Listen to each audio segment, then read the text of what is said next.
Oi, pessoal. Então, vamos para nossa Lesson 5, Family Matters. Então, aqui no início vocês têm quais são os conteúdos com os quais a gente vai trabalhar, certo? Então, família, né? A gente vai trabalhar com possessive e genitive case, já vamos ver um pouquinho mais sobre isso. Vamos falar de características físicas também. Whose para question words, ok? Então, aqui para iniciar, vocês têm o diálogo, certo? Como já é padrão ali nas nossas lessons, ok? Depois a gente começa com vocabulary about family, ok? Family members, então tem o vocabulário aqui bastante utilizado para se referir a family. Depois continua, né? Aqui tem um exemplo. I'm an only son, I'm an only daughter, I'm an only child, né? Filho único, certo? And only. E aqui vocês praticam também o and, que a gente viu nas lições anteriores, né? And only, porque antecede aqui, ó, palavra com som de vogal. Muito bem. E aí, child e children, que nós já vimos, a questão do plural irregular. Muito bem, mais vocabulary. E aqui tem uma seção para falar de in-law, né? Que é a família que tu adquire, enfim, né? Pela lei, em geral pelo casamento, certo? Então, o que a gente chama, por exemplo, de sogra em português, em inglês a gente vai falar de mother-in-law, mãe pela lei, né? Sogra, né? E mesma coisa todos os outros relatives, todos os outros parentes, né? Então, em vez de vocês... Tem um lado bom, né? Porque em vez de vocês terem que gravar, né? Memorizar, aprender uma palavra diferente para sogra, sogro, cunhado, cunhada, genro e nora, como é no português, vocês simplesmente vão colocar o in-law, né? Então, por parte daí, enfim, né? Do cônjuge de vocês, ok? Então, a sogra seria mother-in-law, sogro father-in-law, cunhado brother-in-law e assim por diante. Muito bem. Depois aqui a questão de pronúncia and, ok? Muito bem, gente. Agora a gente vai falar do possessive genitive case. Vocês já devem ter visto isso em alguns exemplos, até em estabelecimentos comerciais aqui no Brasil, né? Vou dar o exemplo aqui, vou mostrar para vocês, esclarecendo por meio do exemplo. My mother's hair. O que significa my mother's hair? É o cabelo da minha mãe. Então, nesse caso aqui, o apóstrofe S, a gente chama de possessivo, né? O caso genitivo, enfim, esse nome mais difícil, né? Mas, basicamente, é o quê? Né? É um sinal de posse. Então, o cabelo é da minha mãe. Tem que cuidar para não confundir com o verbo to be, né? Porque, vejam, ele tem a mesma forma que o verbo to be na forma contraída, né? Então, a gente tem que ter uma certa atenção em relação a isso. Muito bem, e aqui a gente tem mais exemplos, né? Tem uma explicação e outros exemplos, né? My grandpa's name is Laurel. O nome do meu avô, né? Então, vejam, o nome do meu avô, tudo bem? Então, vocês vão ver ali mais exemplos, mais explicações. A questão é quando termina no plural, eu não preciso necessariamente acrescentar mais um S, né? Porque senão fica um tanto quanto redundantes. Aqui, ó, no my brother's names, só o apóstrofe aqui já dá a ideia do genitivo, né? Então, quer dizer, os nomes dos meus irmãos. Muito bem. Então, o único cuidado que vocês têm que ter, a questão é não confundir com o verbo to be, né? Mas, em geral, vocês vão ter um contexto ali que não vai ser passível de confusão, ok? Muito bem. A question word, whose, vocês aqui continua o conteúdo, né, das WH questions, as questões que começam com W e H, né? Whose significa de quem, né? Também pode ser lá pra frente substituído por cujo, mas por enquanto a gente vai traduzir whose por de quem. Então, Whose house is this? De quem é esta casa, certo? Muito bem.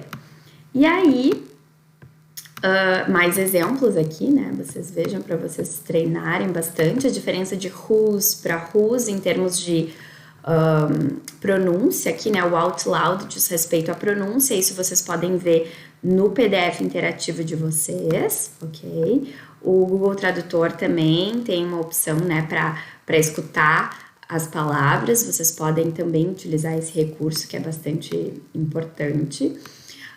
E a gente começa agora a falar do present simple com o verb to have, ok? Então aqui é bem importante esse conteúdo. Verb to have é o verbo que significa ter.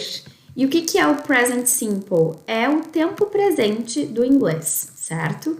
Então a gente vai começar, a gente já aprendeu o verbo to be, que significa, né, ser ou estar, e agora a gente vai começar a ver como a gente trabalha com o verbo ter, né, que ele tem uma forma diferente de organização, né, é diferente de como a gente trabalha com o verbo to be. Então, deem uma olhada aqui, ó. Esse quadro é bastante ilustrativo. Aqui nós temos o verbo to have, ok? Na conjugação, na forma afirmativa. Então, olhem aqui todas as pessoas, né? I, you, he, she, we, you e they, tá? Tá faltando o it aqui junto com o he e o she, mas ele estaria aqui, ó, nessa casinha aqui, né? Nessas duas casinhas. Muito bem. Olhem só, é bastante simples. Como é que eu conjugo o verbo ter? Com I, com you, com we, you de novo aqui, e they é have, ok? I have a sister significa eu tenho uma irmã, ok? Com he, she ou it, que não tá aqui no quadrinho, né? A conjugação é has, ok? Então, com o que a gente chama de terceira pessoa do singular, ok? Na forma afirmativa, o verbo vai ter esse formato, has. Não vai ser have, e sim has. Tudo bem até aí? Muito bem. Temos exemplos. E agora, a gente vai ver como a gente faz perguntas pro verbo to have. A pergunta é feita por meio do auxiliar do. O que significa esse do? Quando eu digo assim, do you have a sister? A pergunta, você tem uma irmã?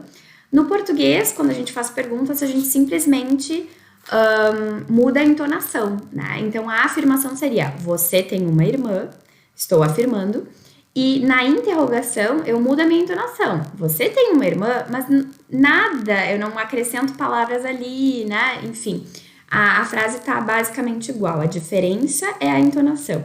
Mas no inglês, não. Além da entonação, eu tenho o que eu chamo de verbo auxiliar, que vai aparecer nas questões interrogativas, né? Então, aqui, ó, para eu perguntar, você tem uma irmã? Não é apenas you have a sister, eu tenho que colocar o verbo auxiliar. Do you have a sister? Certo? Isso funciona para I, para o you, usando o do na frente. Para we, you e they também. Mas quando a gente vai trabalhar com he ou com she, não é mais do, a gente vai utilizar o does. Então, existe, né? Vocês vão ver esse Szinho, né? Aqui nesse caso é ES, mas ele vai aparecer na terceira pessoa, é um morfema que vai marcar a terceira pessoa do singular, né? Que seria he, she ou it também, certo? Então, em vez de para he, para she, quando eu vou fazer uma pergunta para ele, para ela, para Maria, para minha mãe, para minha tia, eu vou colocar o does na frente. Does she have a sister? Eu quero saber se ela tem uma irmã. Does she have a sister? E o verbo aqui, ó, não é mais aquele has que tava na forma... Opa! Não era mais aquele has que tava na forma afirmativa. Ele volta para a forma básica dele, have. Certo? A marcação que eu sei de terceira pessoa no presente vai se dar aqui através do auxiliar, ok? É bem importante isso, gente, porque é a primeira vez que vocês estão entrando em contato com o presente simples, tá? A gente vai estudar mais verbos em que essa construção vai aparecer, certo? O do e o does sendo usados como auxiliares, ok? Aqui temos more examples. E agora a negação, gente. Como é que se faz a negação? Para I, you, we, you e they é do mais not, que pode ser simplificado por don't, né? Uma forma contraída ali. E aí fica normal, né? Aqui, ó. I don't have a sister, I do not have a sister, ou I don't have a sister, sendo que don't é mais utilizado por ser uma forma mais contraída, em geral na fala, né? Fala mais informal, a gente usa mais o don't. E quando for he ou she, é does not. Olhem aqui, ó. Continua no auxiliar a presença aqui, né, do S, que marca a terceira pessoa, does not ou doesn't, e o verbo volta para a forma básica have, ok? Então, mais exemplos com perguntas. Aqui temos mais um dialogue que vai iniciar o describing people, e aqui vocês têm bastante vocabulário sobre qualidades, referências, né, de descrição de pessoas. Então, são adjetivos que eu vou, por meio dos quais eu vou descrever as pessoas em termos de height, altura, body type, tipo de corpo, hair length, altura, comprimento, desculpa, do cabelo, né, hair shape, a forma do cabelo, hair color, e assim por diante. Eyes, ok?